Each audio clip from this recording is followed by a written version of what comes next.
Il est certains sujets portant en eux un intérêt poignant, mais qui causent trop d'horreur pour qu'on puisse légitimement les traiter dans une fiction. Les romanciers, s'ils ne veulent offenser ou dégoûter le lecteur, doivent éviter de les mettre en œuvre. On ne peut y toucher que sanctionné et soutenu par la majesté du vrai. Le passage de la Bérésina, le tremblement de terre de Lisbonne, la peste de Londres, le massacre de la Saint-Barthélemy, la mort des 123 prisonniers étouffés dans le trou noir de Calcutta, nous font passer par la plus intense des souffrances voluptueuses. Mais c'est le fait, c'est la réalité historique qui nous émeuve dans ces récits. Inventés de toutes pièces, nous les considérerions avec horreur. Je viens de mentionner les plus augustes et les plus formidables calamités dont on se souvienne. Notre fantaisie y est impressionnée par la grandeur, autant que par la nature de la catastrophe.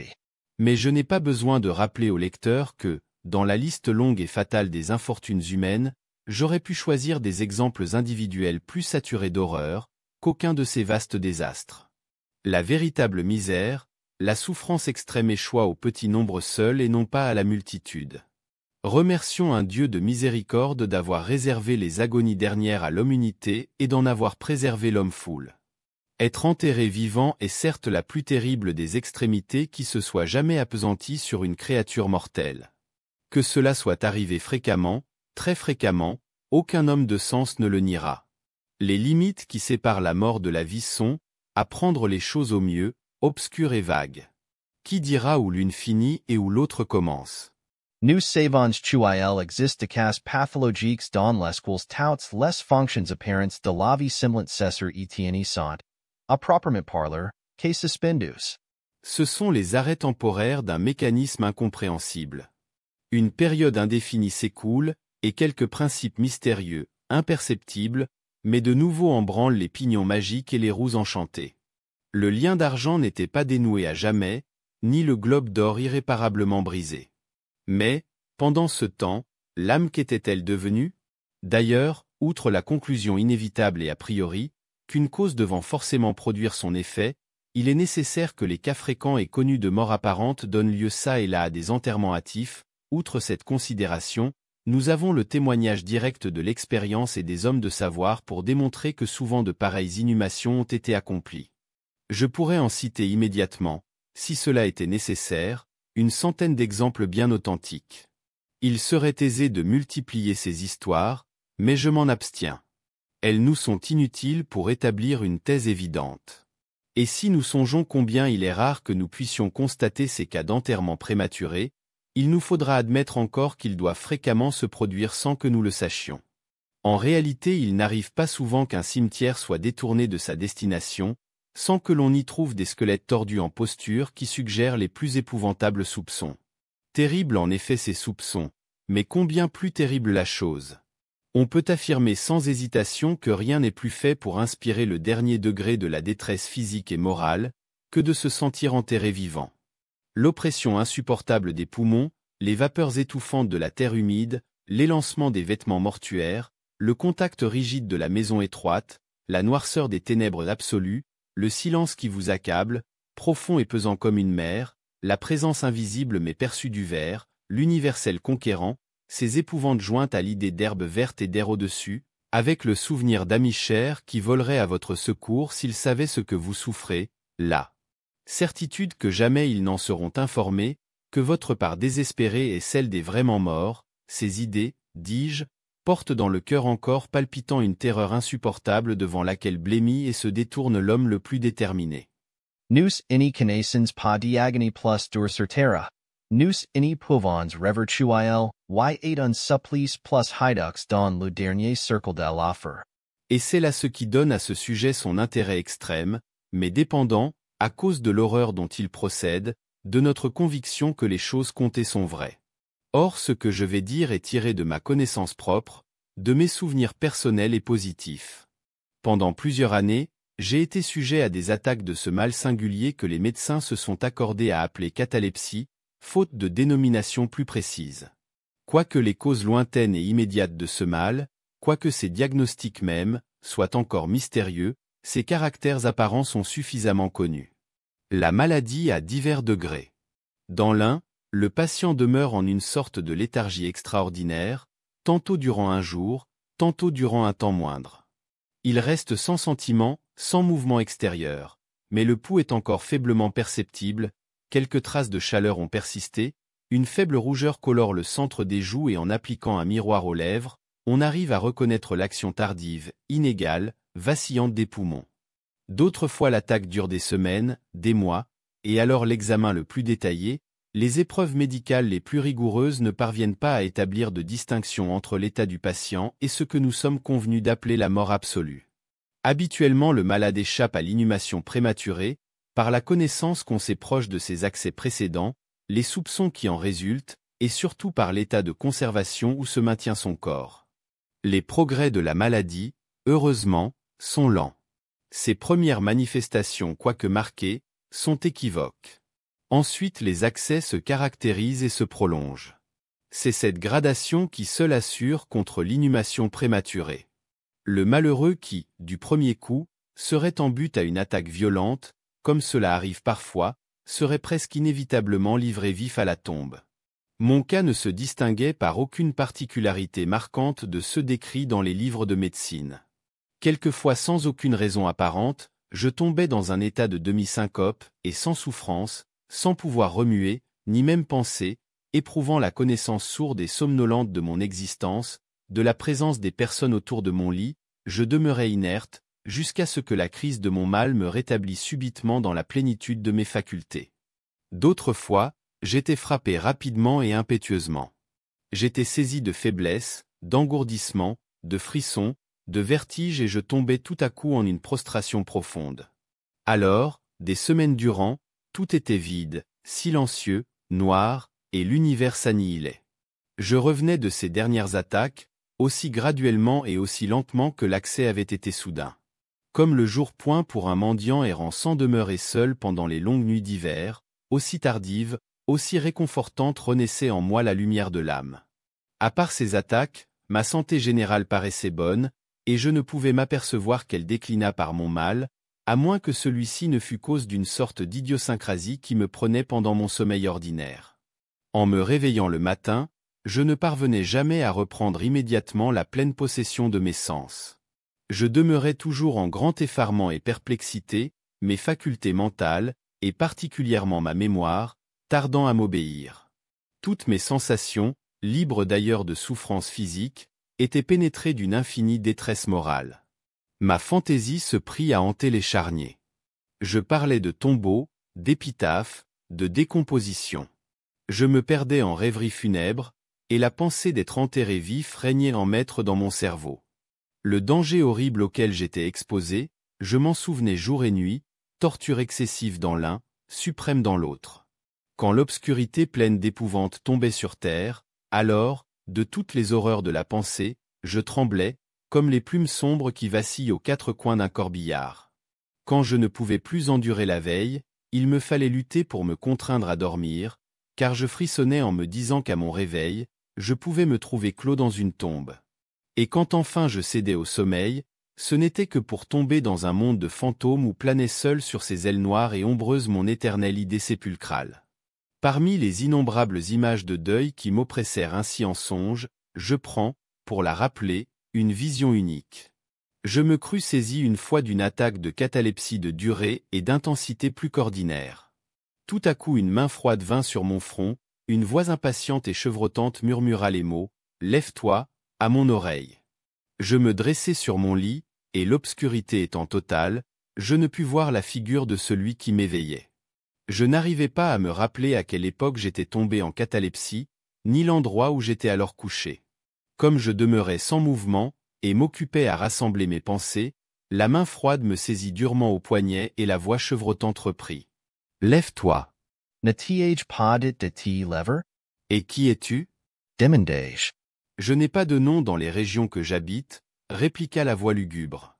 J'étais mortel, et suis un esprit, j'étais sans pitié, et suis compatissant. Tu sens que je tremble. Mes dents, pendant que je parle, claquent. Et cependant ce n'est pas du froid de la nuit sans fin. Mais cette horreur est insupportable. Comment peux-tu dormir tranquille? Je ne puis me reposer à cause de la clameur de ces grandes agonies, et les voir est plus que je ne puis supporter. Lève-toi. Viens avec moi dans la nuit extérieure et laisse-moi te découvrir les tombes. N'est-ce pas une vue pitoyable? Regarde. J.E. Regardai. La figure invisible qui me tenait encore par le poignet avait entrouvert les tombes de toute l'humanité, et de chacune sortait une faible phosphorescence produite par la putréfaction. En sorte que je pouvais sonder les retraites cachées et inspecter les corps emmaillotés, pris dans leur somme morose en compagnie du ver. Maze Hellas. Les éveillés étaient plus nombreux que les dormeurs. Sur toute la plaine régnait comme une faible agitation, comme une irréquiétude générale, et de la profondeur des fosses sans nombre montait le bruissement lugubre des suaires froissées. Même de ceux qui semblaient reposer tranquillement, j'en voyais un grand nombre qui avaient modifié la posture rigide et incommode dans laquelle ils avaient été mis en tombe. Et la voix me dit encore comme je regardais. N'est-ce pas une vue pitoyable? Mais avant que j'eusse pu trouver un mot de réponse, le fantôme avait cessé de tenir mon poignet, les lueurs phosphorescentes s'éteignirent et les tombes se fermèrent avec une violence soudaine, tandis que de leur sein sortait une clameur d'appel désespéré répétant. N'est-ce pas, ô Dieu, n'est-ce pas une vue très pitoyable? Ces apparitions nocturnes étendirent leur influence terrifiante à mes heures de veille. Mes nerfs se détendirent complètement et je tombai en proie à une terreur immense. J'hésitais à aller à cheval, à marcher, à m'adonner à aucun exercice qui pût m'éloigner de chez moi. En fait, je n'osais plus me hasarder hors de la présence immédiate de ceux qui me savaient sujet à mes attaques, craignant que si je tombais malade, je ne fusse enterré vif avant que mon véritable état ne fût reconnu. Je doutais de la sollicitude, de la fidélité de mes plus chers amis. Je m'imaginais que si j'étais saisi d'une attaque plus longue que d'habitude, on leur persuaderait facilement que je ne pouvais plus revenir à la vie. J'allais même jusqu'à me dire que je les incommodais beaucoup et qu'ils seraient heureux de considérer tout accès prolongé comme un prétexte suffisant pour se débarrasser de moi d'un coup. C'était en vain qu'ils tâchaient de me rassurer par les promesses les plus solennelles. Je leur arrachai le serment sacré que, dans aucun cas, ils ne m'enterreraient avant que mon cadavre ne fût décomposé au point de rendre toute conservation ultérieure impossible. Et même alors mes angoisses mortelles ne voulurent entendre raison ni accepter de consolation. J'entrepris une série de précautions laborieuses. Entre autres, je fis rebâtir mon caveau de famille, de façon qu'on pût l'ouvrir aisément de l'intérieur. La plus légère pression sur une longue barre de fer qui s'étendait au loin sous la voûte ferait retomber en dedans les battants ferrés de la porte.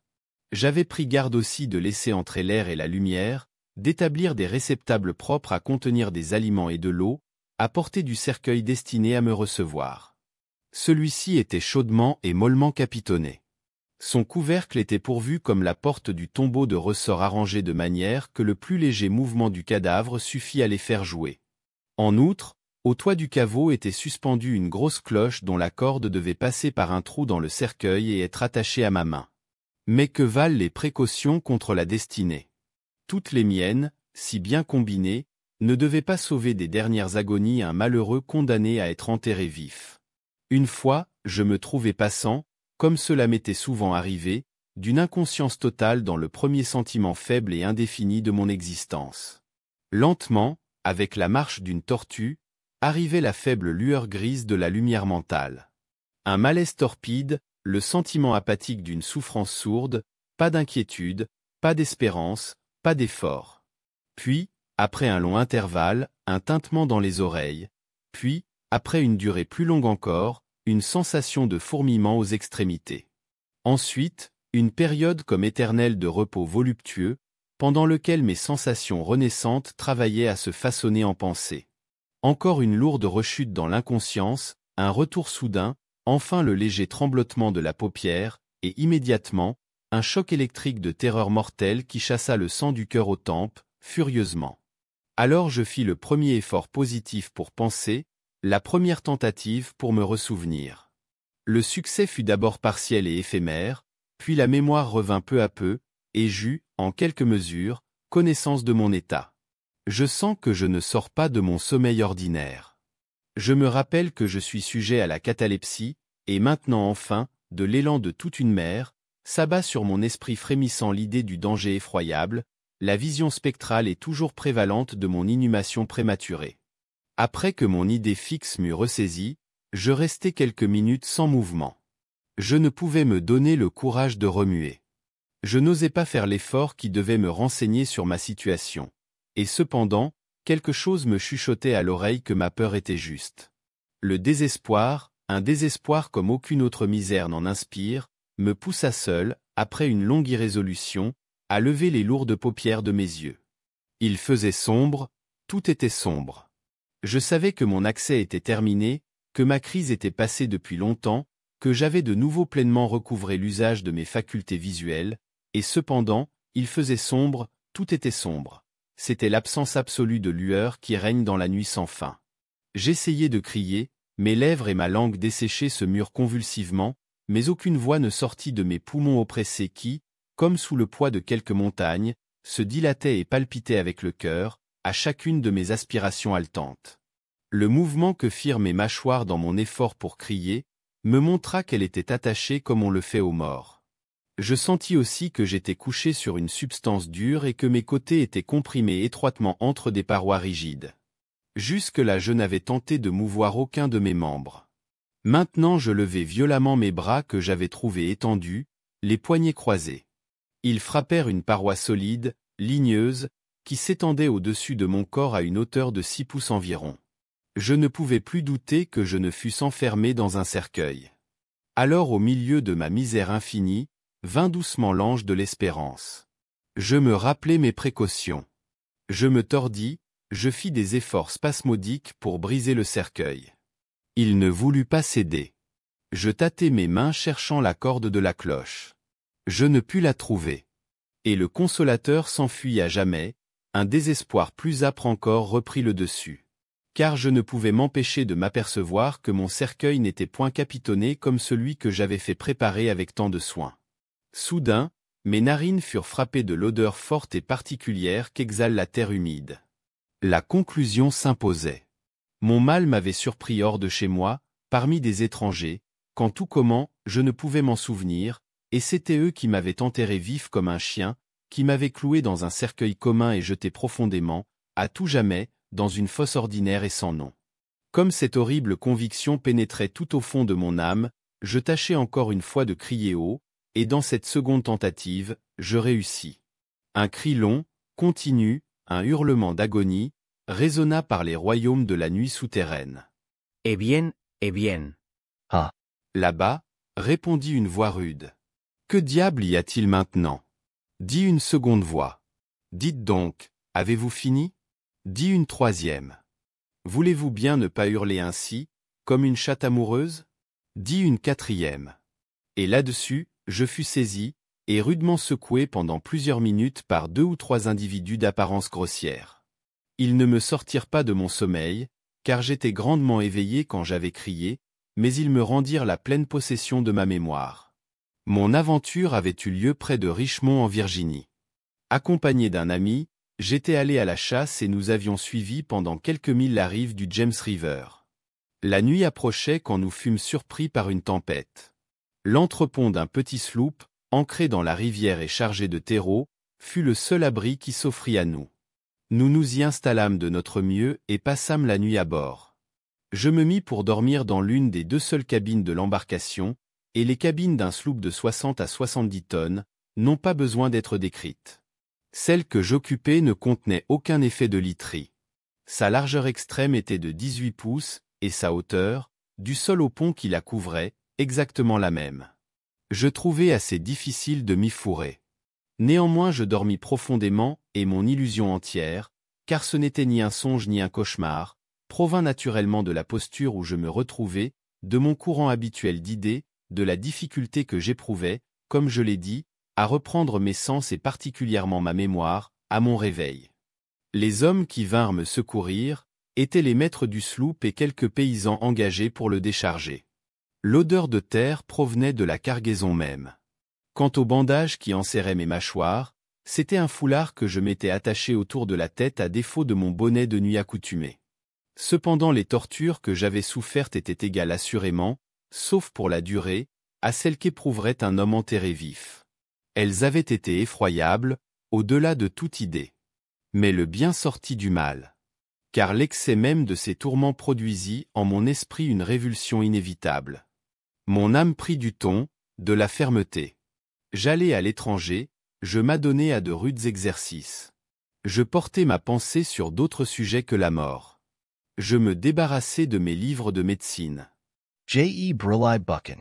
Je ne lus plus de pensées nocturnes, plus de galimatias sur les cimetières, plus de contes de nourrices comme celui que je viens d'écrire. Bref, je devins un homme nouveau et je vécus de la vie de tous. Depuis cette nuit mémorable, je renvoyai à jamais mes appréhensions funèbres, et avec elles partirent mes accès de catalepsie, qui avaient été peut-être moins la cause que la conséquence de mon tour d'esprit. Il y a des moments où même aux yeux de la raison froide, notre triste monde peut prendre l'aspect d'un enfer. Mais l'imagination de l'homme n'est pas une karatie pour explorer impunément tous les abîmes. Ces terreurs sépulcrales, légions redoutables, ne peuvent, hélas, être tenues pour purement fictives. Mais comme les démons avec lesquels Aphrasia descendit l'Oxus, il est nécessaire que ces effrois dorment ou qu'ils nous dévorent, qu'on les laisse sommeiller ou qu'on se résigne à périr.